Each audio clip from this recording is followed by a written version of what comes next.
आज चाहिँ हामी टक्क लाएर होइन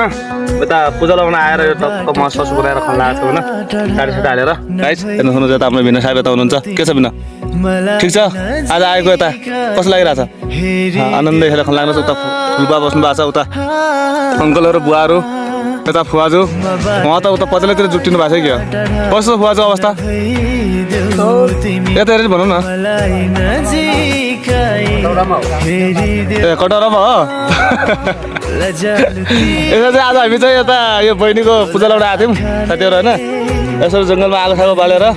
टक्क लाएर अब खाने कार्यक्रम भइरहेछ यसरी तपाईँहरू पनि को गर्नुहुन्छ भने यस्तो गाउँतिर गएर पूजा सुजा लगाउने काम टक्क कमेन्टमा आएर हामीलाई चाहिँ भन्नु पर्यो है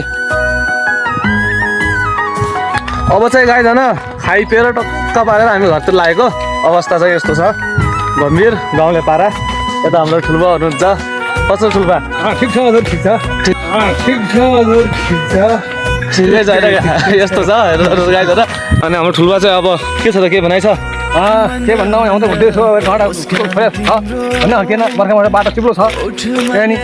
चियाहरू बट्टा भएँ ओहो है कति वर्ष आउनुभयो तपाईँ म अहिले 50 भएँ यहाँ 50 पुग्नुभयो 50 पुगेँ हजुर हुन्न आउँथेन हेर्नु सक्नु त 50 वर्षको मान्छे हिँड्न सक्दिनँ भनेर यसरी हिँडिराख्नु भएको छ है उहाँले चाहिँ हाँसी खाप बानेर उहाँको चाहिँ हिँडाइ चाहिँ यस्तो छ यता बुवा रङ्गल चाहिँ आउनु भएको छ के छ अवस्था ठिक छ कस्तो जङ्गलमा आएर चाहिँ रमाइलो भइरहेको छ नि हेर्नु सक्नु त गाइजान यो यसो टक्क लगाएर हाँसी खाप हालेर गाउँतिर यसरी चाहिँ जिन्दगी कटाइन्छ झोला यसरी बोकेर हेर्नु सक्नु त गाइजान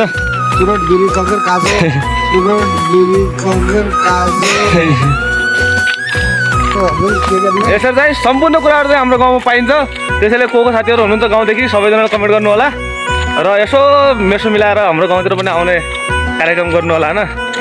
टक्क लगाएर होइन तपाईँहरूलाई थाहै छ गाउँ ठाउँ भनेको त हाम्रो हो होइन क्या सहरतिर पनि बस्नुपर्छ गाइज होइन अब किनभने गाउँतिर त यस्तै छ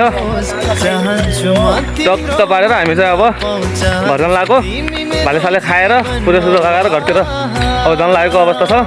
गाडी घोडा आउने रोड चाहिँ यस्तो छ यो खराब छ यहाँको हाम्रो नेपालको पिच भनेको यही हो हेर्नु सक्नुहुन्छ गाइज सरकारको काम भनेको यही हो 11 नम्बर गाडी चलाएर हिँड्नुपर्छ गाइज होइन यसरी चाहिँ जिन्दगी चलिरहेको छ गाइज फर्किँदै गरेको अवस्थामा चाहिँ यसरी हामीले चाहिँ यो रत्याउ च्याउ भन्ने पाएका छौँ होइन यसलाई चाहिँ रत्या च्याउ भन्छ यसरी चाहिँ यो रत्या च्याउ टक्क लाएर होइन मेरो बुवाले चाहिँ उठाउन लाग्नु भएको छ यो रत्या च्याउ साथीहरू होइन यसलाई रत्या च्याउ भन्छ यसरी भेटौँला फेरि नेक्स्ट भिडियोमा अहिलेको लागि चाहिँ यति नै ल म तपाईँको हाम्रो सानो गाउँले ब्लगर बाई बाई टाटा